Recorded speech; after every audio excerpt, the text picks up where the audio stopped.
할렐루야. 우리 옆에 계신 분들께 우리 인생은 극적인 인생입니다. 이렇게 한번 좀 어렵죠? 우리 인생은 극적인 인생입니다. 한번 고백하시겠습니다.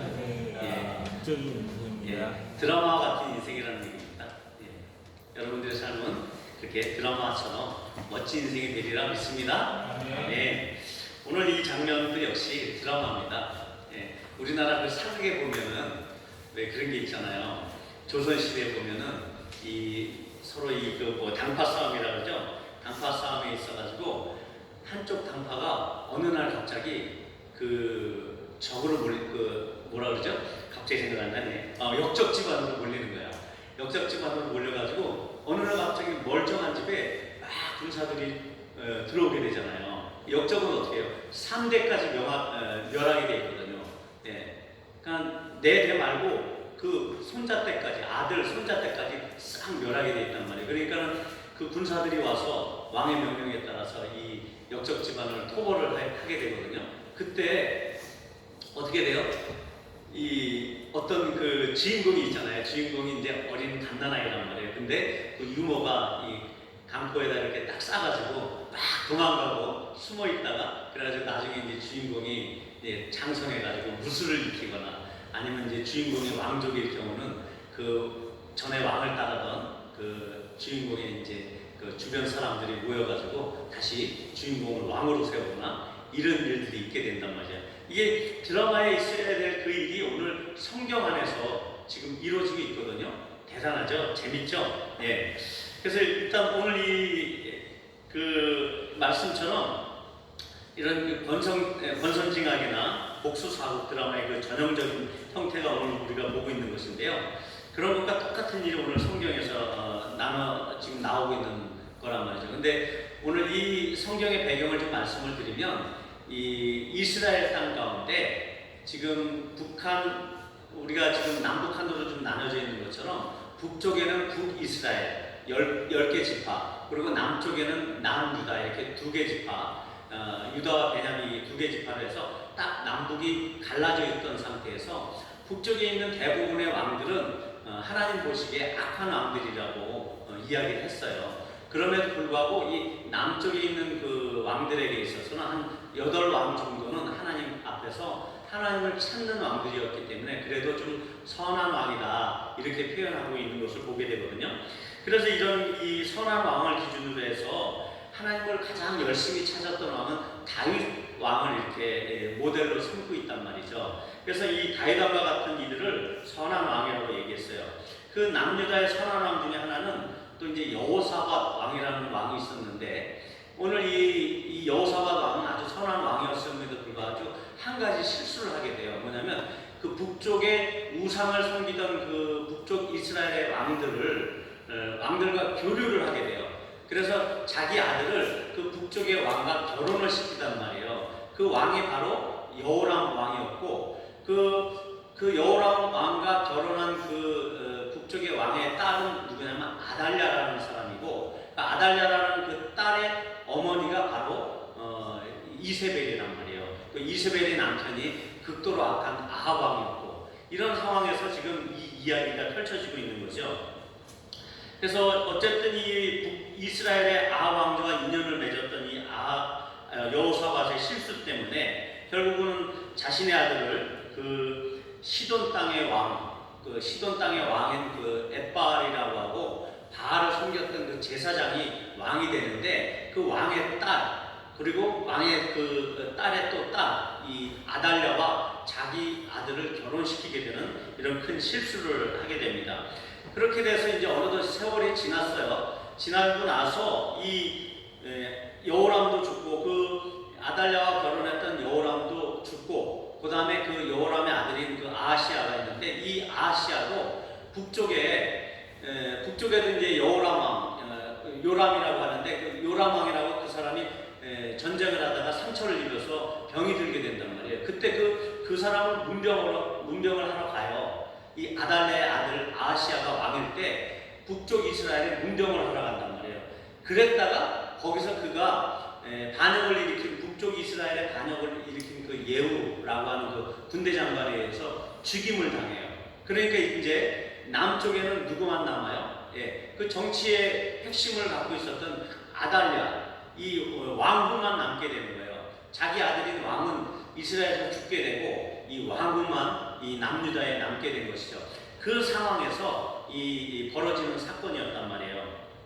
그래서 오늘 읽었던 그 말씀의 그 상황이 바로 그 아달랴가 왕족을 다 멸절하는 거예요. 자기가 왕이 되려고. 그래서 권력의 극치를 맛봤던 그 아달랴가 자기가 권위를 가지려고 하는 그런 모습으로 겉모습은 그렇게 보일 수가 있어요. 하지만 또 그 이면에는 이 아달랴가 두려워하는 것이 있었거든요. 그것은 뭐냐면 그래도 이 남유다에는 뭐가 있었어요? 성전이 있었잖아요. 그죠? 그리고 이 남유다에는 그래도 하나님을 예배하려고 하는 사람들이 있었고 선한 왕도 8명이나 나왔단 말이에요. 그러니까 이 사람들이 결국은 예후의 반역으로 자기 아들도 죽게 된 것처럼 이 하나님을 믿는 백성인 이 남유다의 백성들이 언젠가 이렇게 쿠데타를 일으켜서 자기를 죽일 수도 있겠다라고 하는 그런 두려움도 생겼던 것이죠. 그러니까 어쩔 수 없이 그 왕이 될 만한 자기의 권력에 도전할 수 있을 만한 사람들을 무차별하게 죽여버리는 거예요.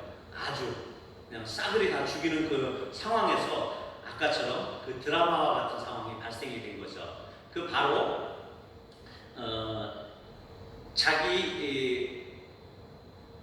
자기의 아들의 누이, 그 누이의 남편이 대제사장이었는데 아달랴라고 그 부인이 그 아들 왕자 1살밖에 안 된 그 왕자를 품에 안고서 침실에 숨어 있다가 결국은 살아나게 되고 그 아들이 바로 요아스 왕인데 바로 그 성전으로 옮겨져서 성전에서 이제 6년 동안 키워지게 됩니다. 그것이 바로 이제 요아스 왕이고 이제 7년 되는 해에 지금 이 여호야다가 대제사장 여호야다가 쿠데타를 일으키는 것, 다시 왕권을 되돌리는 그 일들을 하게 되는 장면이 바로 오늘 그 성경의 장면입니다. 자, 그렇다고 하면 우리가 이 아달랴라고 하는 이 여인에 대해서 그 여인의 배경을 좀 살펴봐야 돼요. 그 여인은 어떤 여자였냐면 그의 어머니 자체가 이세벨이라고 아주 극악한 왕비였잖아요. 북이스라엘의 왕비였는데 그가 어떤 행위를 했냐면 아주 불량한 사람들을 시켜가지고 그 아합 왕이 그 나봇이라고 하는 사람의 그 포도원이 너무 아름다운 거예요. 그리고 북이스라엘의 별장, 왕궁의 별장이 있었던 그 이스라엘 그 지역이 있었기 때문에 그 나봇의 포도원을 너무 갖고 싶어 했던 거예요. 그럼에도 불구하고 그가 나봇이라는 그 사람이 그 땅을 줄 수가 없어요. 왜냐하면 하나님께서는 그 대대로 그 기업을 이어서 땅을 누구에게 팔거나 그렇게 할 수가 없는 것이거든요. 왕이라고 할지라도 그 조상들에 의해서 되물림 받았던 그 땅은 아무렇게나 팔 수가 있었던 것이 아니란 말이에요.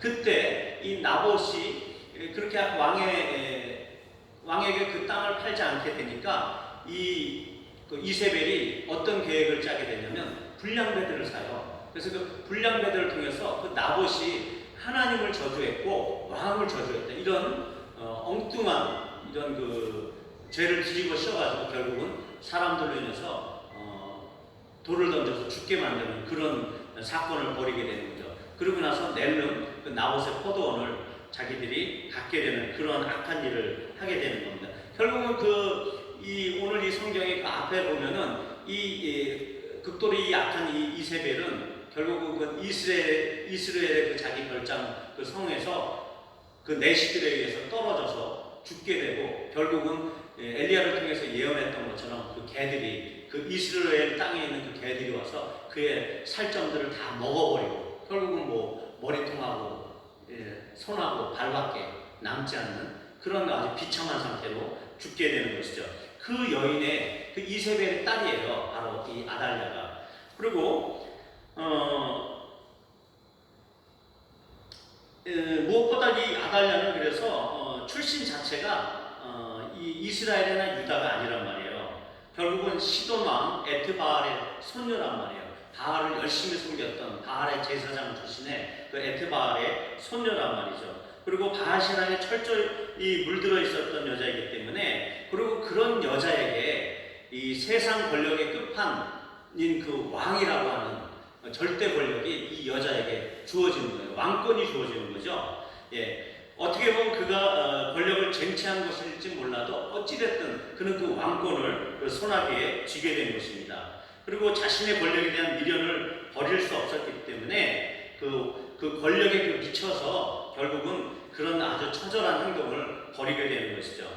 이는 이 여자가 이세벨과 똑같이 마귀에게 잡혀서 그리고 하나님을 대적하기 위한 그 마귀처럼 마귀의 대리자로서의 그 어떤 대표적인 인물로 오늘 등장하고 있는 것을 우리가 봐야 되는 것입니다.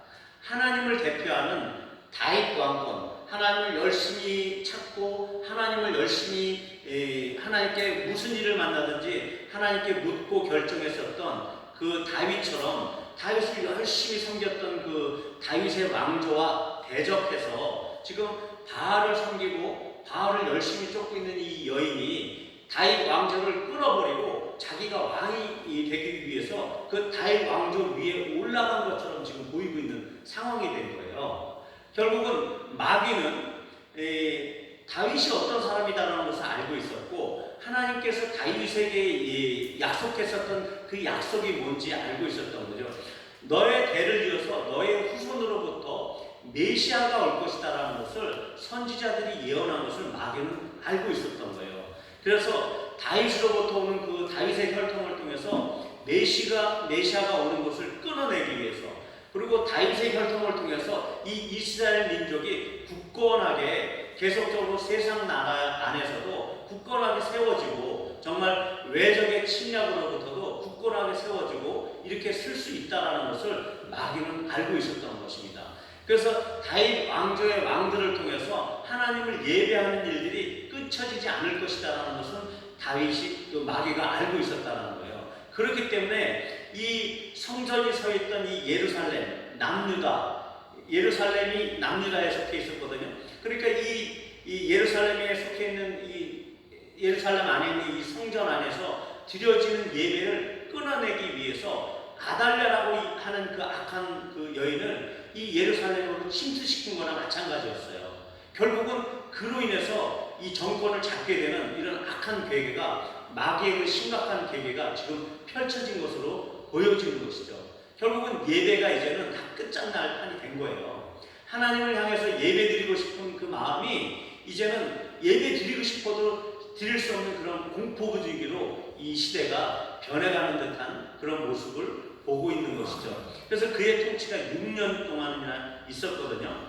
그럼에도 불구하고 안식일에는 이들이 예배를 드릴 수 있었던 것으로 보여져요. 아니면 오늘 이 말씀에 보면은 그때 그 여호야다가 안식일에 들어가고 나가는 그 군사들 그 호위병 성전 호위병들이거든요.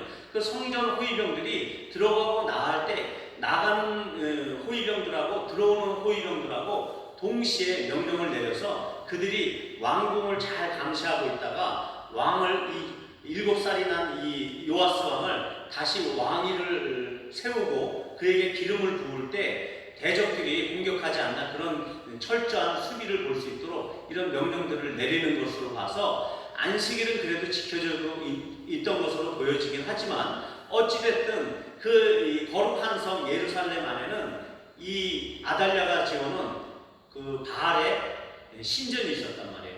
바알의 신당이 그곳에 서 있었단 말이에요. 그리고 이 여호야다의 그 구테타로 인해서 다시 왕이 세워지고 난 다음에는 그 신전을 백성들이 막 달려가요. 그리고 나서 오늘 마지막 절에 보면 그 신전을 부숴버리고 거기에 있던 그 바알을 섬겼던 그 제사장을 죽여버리고 하나님께 박수를 치면서 기쁨으로 환호하는 것들을 볼 수가 있었던 것이죠.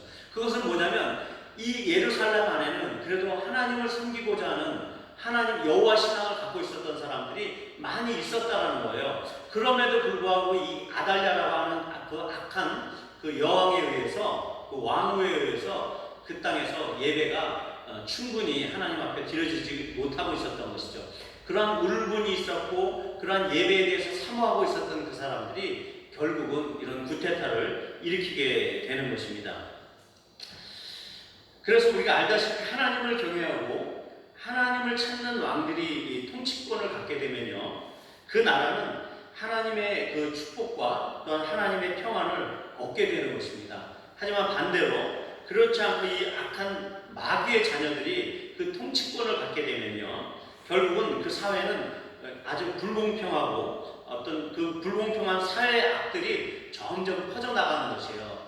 이런 뇌물이나 또 이런 것들도 퍼져나가게 되고 결국은 건전하지 못한 사회가 되는데, 그런 마지막은 권력이 없는 사람들은 살기 힘든 사회가 되는 그런 불공평한 사회가 되는 것이죠. 그리고 마귀는 하나님의 통치가 온전히 이루어지는 그 하나님의 나라, 하나님의 통치가 이루어지는 게 하나님의 나라거든요. 그 하나님의 나라가 지상에 실현되길 원하는 그런 하나님의 대리 통치자로서의 그 이스라엘과 이스라엘 왕을 세우셨음에도 불구하고, 그리고 그들이 하나님을 예배하는 민족으로 이 땅에 심으셨음에도 불구하고 그 이스라엘을 다스리는 왕이 그래서 다윗에서부터 계속 나오게 되는 그런 계속적인 통치를 약속했음에도 불구하고, 그리고 그 다윗의 왕자의 그 견고해지는 그런 견고함을 통해서 이스라엘 민족이 지속될 수 있다는 것을 계속적으로 예언했음에도 불구하고 마귀는 어떻게든지 이 이스라엘을, 또한 이스라엘 그 계속적인 다윗의 왕자를 끊어버리려고 계속 노력을 했던 것이죠. 그 일이 아달랴라고 하는 이 악한 여인을 통해서 드디어 성취되는 것들을 지금 보고 있는 거예요. 이 마귀는 얼마나 기뻤겠어요, 마귀가. 그렇지만 그리고 이것을 가만히 생각해 보면 이스라엘 민족이 430년 동안 그 이집트라고 하는 곳에서 종사를 했잖아요. 그리고 나서 그들이 광야로 이끌림을 받아서 모세를 통해서 하나님께서 그들을 광야로 부르신 이유가 있었잖아요. 그것은 뭐예요? 그들이 하나님을 예배하는 백성으로 삼기 위해서 광야를 이끌어냈단 말이에요. 그리고 성막을 짓고 그곳에서 하나님이 임재하심으로 인해서 그들이 그 성막을 통해서 예배드리다가 결국은 이스라엘 땅으로 그들을 이끄신 다음에 젖과 꿀이 흐르는 땅인 이 가나안 땅으로 이끄신 다음에 결국은 하나님이 원하시는 장소는 뭐였냐면 이 성전이에요. 그들을 종살이 하는 데서 끄집어내고 또 광야 생활이라고 하는, 우리가 지금 살고 있는 이 생활이 광야 생활과 같은 삶을 살고 있는 것이거든요.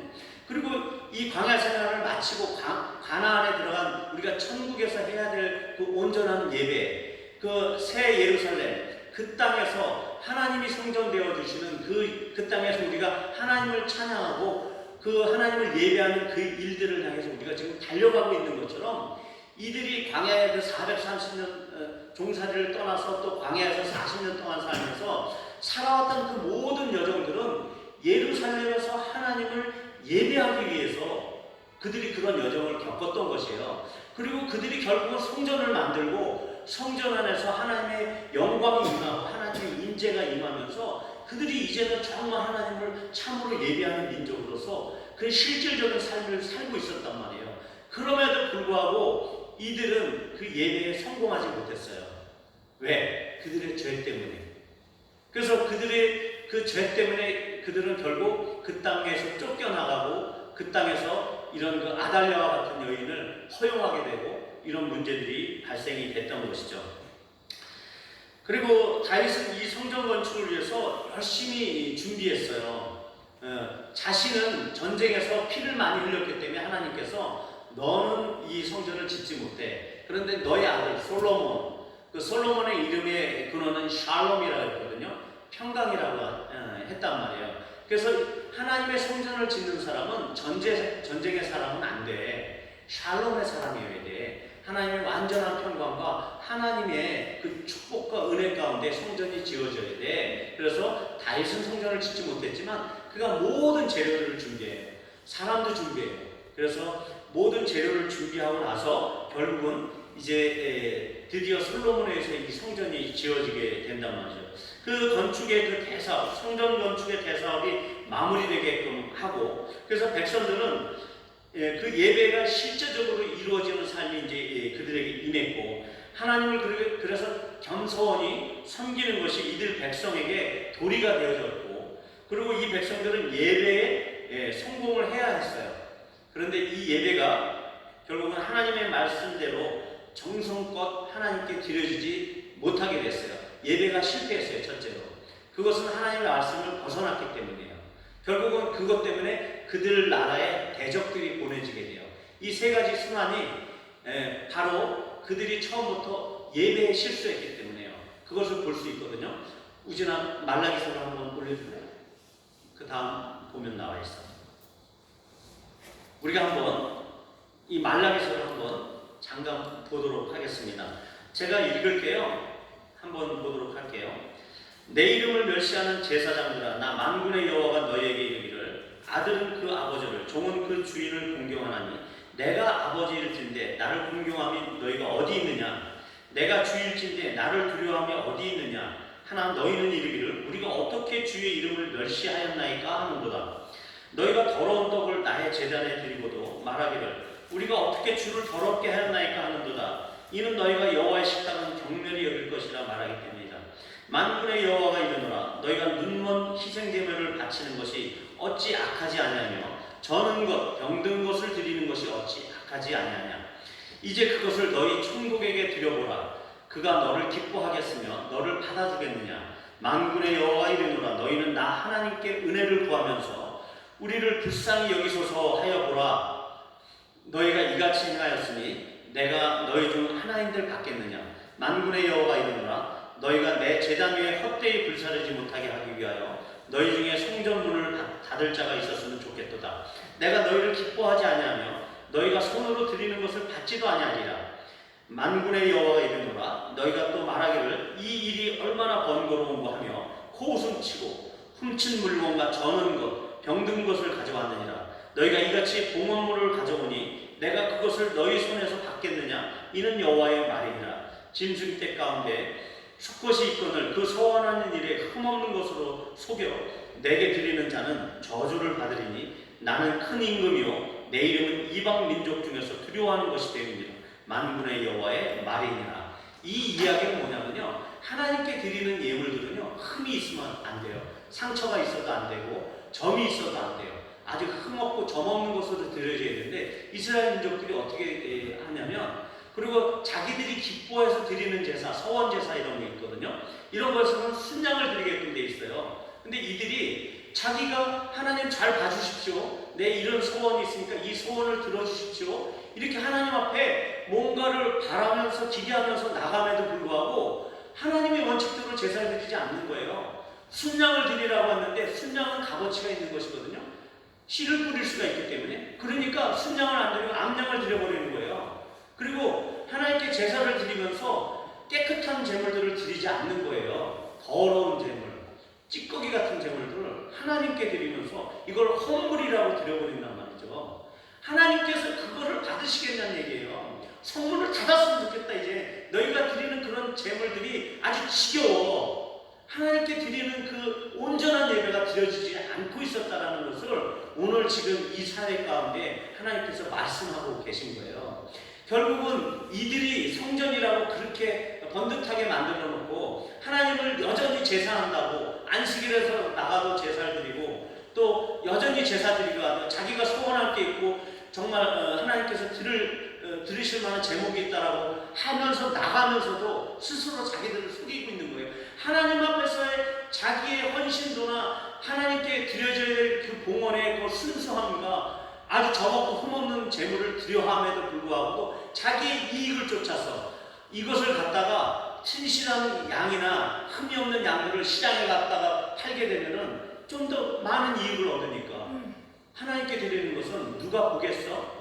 그 양의 털 그 안에 있는 상처들을 누가 보겠어요? 잘 안 보인단 말이에요. 양이 상처가 나서도 양의 털이 북실북실이 있잖아요. 그러니까 이거는 보이지 않는 거예요. 하나님은 보죠. 그럼에도 불구하고 이렇게 흠 있는 양을 드리면서도 감히 하나님 앞에서 흠 없는 양을 드렸다라고 자기 자신들을 스스로 속일 수밖에 없었던 것은 그들의 그 심각한 탐심, 그 세상에 있는 그런 조그마한 재물 때문에 이렇게 값없는 재물을 하나님께 드리고 있었다라는 것이죠. 이렇게 하나님께 값없는 그 하나님의 율법을 떠나서 하나님 앞에 그 순전한 재물을 드리지 못하는 것은 이들이 심각한 죄이거든요. 어떻게 보면 도둑질하는 죄보다 하나님 앞에 더 심각한 죄였단 말이에요. 근데 마귀는 우리들의 이 죄를 가지고 걸고 넘어가기 시작합니다. 마귀의 일이 뭐 하는 거죠? 정죄하는 일이에요. 우리의 죄가 있으면 그것을 가지고 계속 물어뜯고, 정말 그 시체를 물어뜯는 그 강아지처럼, 개처럼 우리의 죄를 계속 가지고 물어뜯는 존재가 마귀입니다. 그래서 우리가 어떤 죄를 짓게 되면 그 죄를 가지고 마귀는 하나님께 참소하기 시작해요. 고소하기 시작해요. 하나님, 죄 보십시오. 죄 짓고 있습니다. 죄 심판해야 됩니다. 죄 정죄해야 됩니다. 계속 울부짖는 거예요. 마귀는 하나님 앞에서. 그러니까 하나님은 되도록이면 그 안에서 선한 것을 찾으려고 해요. 유다의 그 8왕들의 그 선한 왕들에게 있어서는 하나님은 그것을 가지고, 그래서 하나님의 심판을 계속 미뤘어요. 야, 봐라. 그래도 저들은 나를 찾고 있지 않느냐? 응? 그럼에도 불구하고 그들은 산당을 세워놓고 하나님 앞에 죄를 지었단 말이에요. 그럼에도 불구하고 그 선한 왕들에게 있어서는 하나님을 찾는 그런 왕들이었기 때문에 하나님께서 그 심판을 자꾸 보류를 해두셨어요. 그런데 악한 왕들은 어떻게 해요? 하나님 앞에 간이 이렇게 그 바알의 우상이나 아세라 목상을 하나님의 신전에도 세워놓고 이런 일들을 행했단 말이에요. 그런 왕들에게 대해서 하나님께서 심판하고 싶어서 심판하신 게 아니에요. 마귀의 참소 때문에 결국은 그 주변 나라들을 통해서, 주변의 강대국을 통해서 이 나라를 심판하게 하셨단 말이에요. 하나님은 되도록이면 그들 안에 선한 것이 있으면 그 선한 것을 가지고 심판을 자꾸 보류해 두려고 하시는 분이에요. 우리에게 하나님은 정말 우리의 조그마한 선함을 가지고도 우리에게 축복해 주시려고 하고 우리를 정말 복 주시려고 하시는 분인데, 우리가 죄가 남아있으면 마귀가 참소를 한다니까요. 마귀가 정죄한다니까요. 계속 이 죄를 가지고 붙들고서 하나님 앞에 계속 참소를 하고 있는 거예요. 그러니까 우리가 이 죄를 계속 잡고 있다라고 한다면 하나님의 축복을 막고 있는 거나 마찬가지라는 얘기죠. 이스라엘은 그 죄를 지었어요. 최초로는 하나님 앞에 이 죄, 하나님 앞에 예배를 드릴 때 온전하고 순전한 예배를 못 드렸어요. 그러니까 그것이 죄로 하나님 앞에서 빌미가 되어져서 마귀는 참소했던 것이고, 하나님은 어쩔 수 없이 그의 택하신 백성, 하나님을 예배하기 위해 구별되어진 이 백성에게 사방의 대적들을 통해서 계속 심판을 하실 수밖에 없는 그런 처절한 가운데 이 백성들이 들어가게 된 것이죠. 에덴 동산에서 아담과 하와를 쫓겨나게 했던 그 마귀의 행위처럼 하나님의 소유를 삼으신 하나님의 사람, 여러분과 같은 하나님의 사람, 하나님의 소유를 삼았던 그 하나님의 그 이스라엘 민족과 같은 그 사람들에게 여전히 이 마귀는 하나님으로부터 그들이 멀어지게 하는 그 일들을 행하고 있는 것입니다. 그 이유는 하나님의 마음을 아프게 하려고 하는 거예요. 그러나 아주 악한 의도가 있는 거예요. 여러분이 죄짓죠?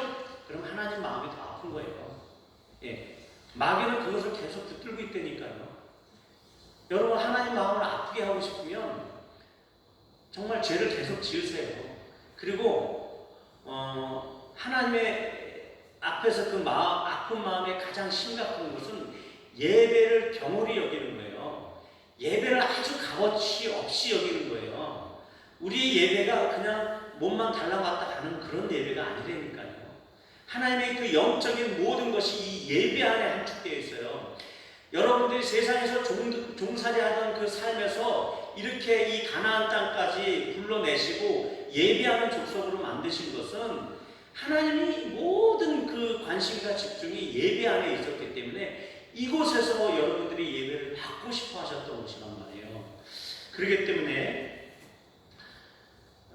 결국은 하나님께서 그 심판의 시작, 마귀의 고소의 시작점이 됐던 것들이 하나님의 백성들이 아직도 버리지 못하고 있었던 그 죄로부터, 그 심각한 죄로부터 시작됐다는 것들을 우리가 알아야 된다는 것입니다. 하나님께서 능력이 없어서 그 나라를 외세의 침략에 방치해 두신 게 아니에요.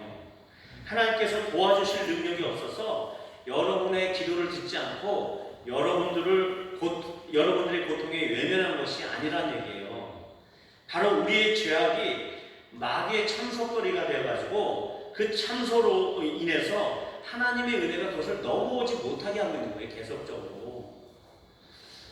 그들이 하나님을 찾지 않고도 일시적으로 어떤 힘과 부와 권세가 주어지는 기현상들이 있었어요. 일시적으로 그 나라를 하나님을 찾지 않고도 잘 됐던 시기가 있었거든요.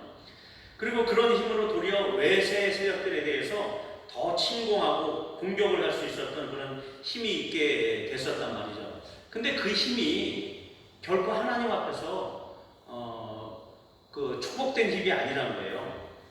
그런 힘을 가지고 오히려 그들 자신이 스스로를 보호하는 그런 일들을 했던 것이고, 그들의 그 힘이 결국은 더 큰 교만으로 그들을 죄악에 들어가게 했던 것이죠. 솔로몬이 처음에 하나님을 경외할 때는 세상 모든 나라들이 그의 지혜를 듣고 하나님께서 주신 그의 영광을 보고자 갖가지 재물을 가지고 그를 방문했단 말이에요. 근데 그의 말년을 보세요. 여호람을 쫓아내지도 못하는 그런 삶을, 여로보암을 죽일 수도 없는 그런 상황이 되어버린단 말이에요. 여로보암이 애굽으로 쫓겨나가고, 그런 어려운 말은 빼더라도 단순히 그들에게 아무런 조건 없이 주어지는 그런 구국강병은요, 그 주변의 흥망성쇠를 거쳤던 다른 열방의 그런 강대국들이랑 별반 틀릴 게 없어요. 우리가 어떤 수레가 있잖아요. 그것을 우리가 우리 힘을 줘서 잠깐 민다고 생각해 보세요. 그러면 그 힘에 의해서 수레바퀴가 몇 발짝을 이렇게 몇 바퀴 굴러서 가겠죠. 그리고 나서 그 수레바퀴는 멈춘단 말이에요. 이런 것처럼 그 강대국들이 역사에 있어서 잠깐 머물다가 사라지는 것처럼 하나님 없이 주어지는 여러분들에게 재물이나 하나님 없이 여러분들에게 주어지는 모든 권력과 힘은요, 이런 거나 마찬가지예요. 잠깐 주어졌다 없어지는 힘에 불과해요. 그 힘이 남아있습니까? 그 힘으로 인해서 수레바퀴 몇 바퀴 흘러가다가 멈춰서 버린 그런 인생이란 말이죠. 근데 하나님을 찾았던 그 다윗의 삶을 보세요. 그것은 영원히 기억되는 이름 아니겠어요? 그 다윗의 후손 예수 그리스도께서 그 다윗의 계보를 통해서 이 땅에 오셨단 말이죠. 그 영광스러운 예수 그리스도의 이름이 그를 통해서 나오게 됐단 말이죠. 바로 우리 주 예수 그리스도를 통해서 다윗의 계보를 통해서 등장하시게 되는 것이죠.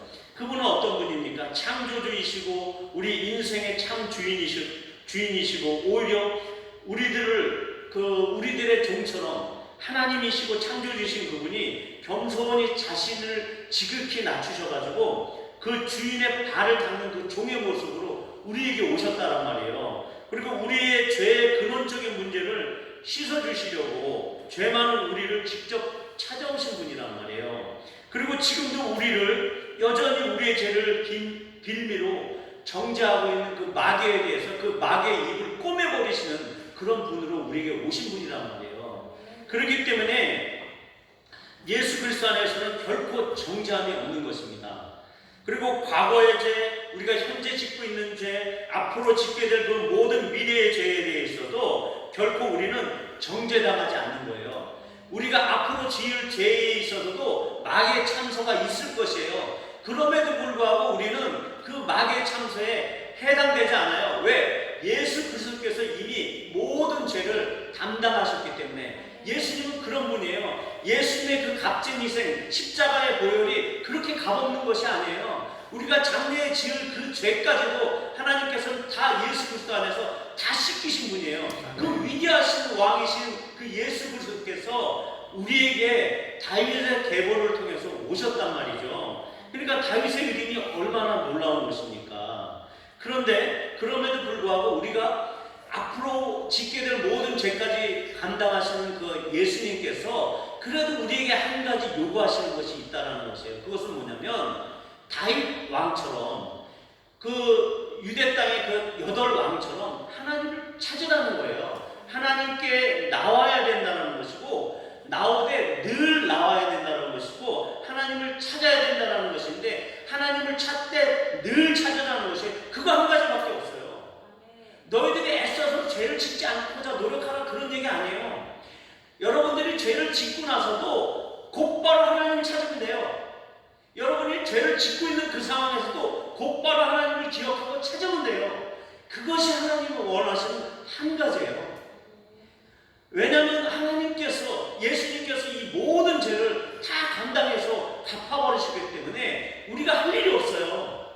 오로지 그때 성전 안에 일어났던 그 예배, 온전한 예배처럼 우리가 전심을 다해서 깨끗한 마음으로 온전히 주님만을 섬기고 하나님 그분을 찾는 그 마음, 그것을 하나님께서 요구하시는 한 가지인 것입니다. 아멘. 아달랴는 그가 섬기는 바알 신당 때문에 바알의 신당을 따로 만들었어요. 그렇지만 그 나라의 대제사장 여호야다 같은 인물은 대제사장이었거든. 이 여호야다는, 대제사장은 뭡니까? 성전 안에서 그 성전의 그 극치점은 뭐냐면 지성소 안에 들어가는 거예요. 왜 성전이 필요한 거죠? 하나님을 성전들에서 예배하고 성전 안에서 예배드리는데, 이 성전이 있어야 될 가장 극치점은 뭐냐면 지성소 안으로 들어가는 것이에요. 근데 그때 당시에는 지성소 안에 들어갈 수 있는 사람은 단 한 사람이에요. 대제사장. 1년에 딱 한 번 대속죄일에, 그것도 한 번 그 지성소라고 해서 아주 그 안쪽에 있는 그 하나님의 임재가 임하는 그 언약궤가 있는 그 속죄소가 있는 그 안에 휘장을 열고 들어갈 수 있는 사람은 그 한 사람뿐이었단 말이에요. 근데 여호야다가 그런 사람이에요. 이 여호야다 대제사장은 예수님을 예표하고 있습니다. 그 예수님께서 그분이 십자가에 돌아가시면서 그 성전의 휘장이 위에서부터 아래로 쫙 찢어져 버려요. 그러면서 모든 사람이 지성소 안에 들어갈 수 있는 그 길을, 새롭고 산 길을 열어버렸다라고 히브리서에서 얘기하고 있는 것이죠. 그런 것처럼 성전의 참 목적인 그 지성소 안에 들어가시게끔 하시는 분이 예수 그리스도인데, 이 지성소 안에 들어갈 수 있었던 이 여호야다 대제사장에 의해서 마귀의 일이 스탑을 하게 되는 거예요. 이것은 바로 대제사장 되시는 예수 그리스도를 예표하고 있는 인물이죠. 이 여호야다에게 있어서 이 6년이라는 기간은 어떠한 것이겠어요? 늘 노심초사하고 불안한 나날이었겠죠. 그 요아스 왕을 성전 안에 숨겨서 6년을 보내야 된다는 게, 그 어린아이 때는 울부짖기도 하고 뭐 애들이 가만히 있지도 않은데, 그 성전 안에서 이 어린아이 왕을 키우는 그 삶이 6년이라는 그 인고의 시간이 필요했을 거라는 생각이 듭니다. 그러함에도 불구하고 그가 때가 되면 7년째 되니까 예수 그리스도께서 등장하는 것처럼 마귀의 일을 멸하기 위해서 비로소 등장하는 겁니다. 그리고 요아스 그 왕을, 그 왕자의, 다윗의 계보를 잇는 그 왕자에 올려버려요. 기름을 부어버려요. 이래서 아달랴의 그 극심한 그 하나님을 대적하는 그 바알 신전을 만들고 하나님을 대적했던 그 여인을 죽여버리는 그런 놀라운 일들을 행하게 되는 겁니다. 그런데 그들은 그런 특권을 뺏겼었잖아요. 예배드리는 그 특권을 뺏겼었고, 그 죄악 때문에 결국은 아달랴라고 하는 그 마귀가 등장시킨 그 인물에 인해서 그들의 예배가 뺏겼던 것이죠. 그리고 다윗의 계보를 계속 이어가야 되는데 그 왕의 자리까지 결국은 뺏겼던 삶을 살게 됐던 것입니다. 하지만 그런 것을 통해서 우리가 오늘 결론적으로 말씀드리고 싶은 것은, 우리는 과연 우리의 모습은 어떤지 돌아봐야 된다는 것입니다. 우리의 작은 죄, 하나님을 소홀히 여기는 죄, 그 다음에 예배를 소홀히 여기는 죄, 우리의 예배에 하나님의 임재가 없음에도 불구하고 그 하나님의 임재를 구하지 않는 죄, 그 다음에 그 하나님의 임재가 떠난 그 이유가 바로 다른 사람에게 있지 않고 내게 있다라고 하는 그 죄, 그런 것들을 또한 다른 사람에게, 목회자가 잘못해서 뭐 또 찬양 인도자가 잘못해서 이런 식으로 다른 사람에게 책임을 전가하는 그런 죄, 그리고 마귀처럼 여전히 다른 사람을 정죄하는 죄, 이런 죄가 우리에게 들어와 있지는 않은지 먼저 우리가 예배와 관련된 우리의 태도를 돌아보라고 하는 하나님의 메시지라고 우리는 받아들여야 됩니다. 아멘. 이 아달랴와 같은 인물은 6년이 아니라 평생 동안 하나님의 성전은 발을 들이지 않았을 것이다라고 보여요. 왜? 바알의 성전이 있기 때문에. 즉 그 말은 내가 진정으로 하나님의 나라의 일에 대하여 또 하나님의 관심이 있는 그곳에 마음을 같이 하지 않는다라는 그런 얘기를 이야기하는 거예요. 우리들 중에서도 아달랴처럼 하나님의 성전이 버젓이 있음에도 불구하고 평생 동안 성전을 안 찾는다는 건 뭐냐면 하나님 나라의 일에 대해서 전혀 관심이 없는 사람을 얘기합니다. 그런 것처럼 이런 모든 것들은 하나님의 나라에 관심을 두고 하나님의 사람들에 대해서 관심을 두고 하나님 그분이 나의 삶에 대해서 어떻게 생각할까, 이 일을 할 때는 내가 어떻게 결정을 해야 될까, 이런 모든 것이 하나님께 묻고 결정해야 되는데 이런 것들이 안 된다는 것은 바로 습관 때문에 그렇거든요. 그 습관이라고 하는 것은 하루아침에 이루어지는 것이 아니에요. 제가 대학교 때 선교단체에 들어갔단 말이에요. 그러니까 얼떨결에 들어갔어요. 찬양하는 단체인 줄 알고 들어갔는데 근데 그때 선교단체 들어가고 나와 보니까 선교에 대해서 관심을 갖게 됐어요. 그리고 또 하나님 나라에 대한 관심을 갖게 됐단 말이에요. 아마 그때 그런 경험이 없었다라고 하면 저는 지금까지도 어떻게 보면 정말 뭐 돈벌이 하면서 직장 생활을 하면서 그냥 평범하게 편안하게 지금도 무엇을 먹을까 무엇을 마실까 이런 평범하고 아주 재밌는 삶을 그대로 유지하고 살았을 거란 말이죠. 이렇게 교회를 하면서 뭐 여러 가지 내가 번거로울 필요도 없고 힘들 필요도 없단 말이죠. 그런데 우리 어느 누구 하나 평안하다고 또 문제가 없다고 또 시끄럽지 않다고 그 삶이 정말 하나님께서 원하는 삶이라고 할 수 있을까요? 과연 누가 편하게 아무 일도 없이 그렇게 편한 삶을 살 수 있으면서도 스스로 어떤 사건을 만들어내고 또 번거롭게 하고 뭐 그렇잖아요. 뭐 단기 선교여행을 가거나 이럴 때 평범한 삶을 잘 살 수 있잖아요. 근데 휴가를 억지로 내가지고 막 선교여행도 가고 막 이런 일들을 하잖아요.